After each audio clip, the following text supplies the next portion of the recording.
I want to begin by saying two words. Thank you.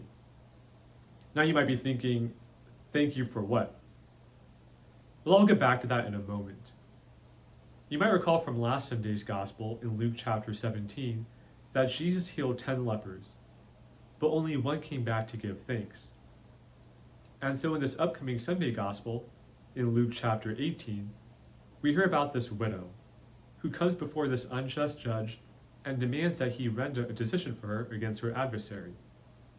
And she keeps persisting and begging him to render this decision. And finally he relents because he's afraid that she will come and strike him. In fact, in the original Greek, it's a lot more humorous because he really says that he's afraid that she'll come and give him a black eye. So the whole point of this parable is to emphasize the importance of being persistent.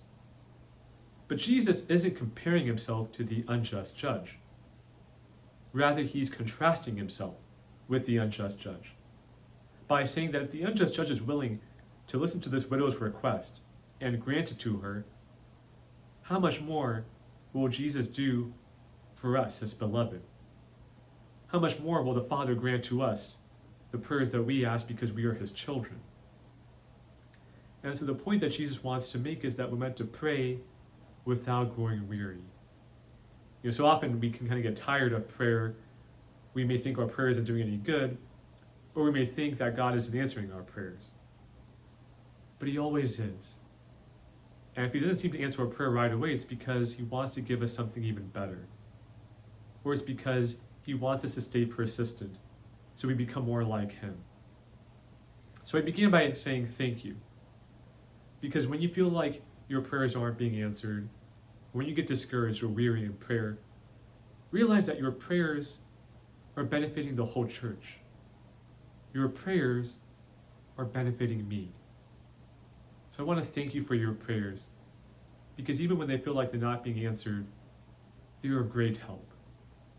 So this week, maybe consider one aspect in which you've grown lax in praying about, where you feel like you're about to give up in your prayer.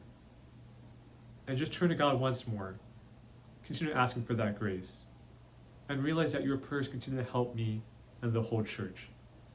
Because if you pray well, you will live well. And if you live well, you will die well.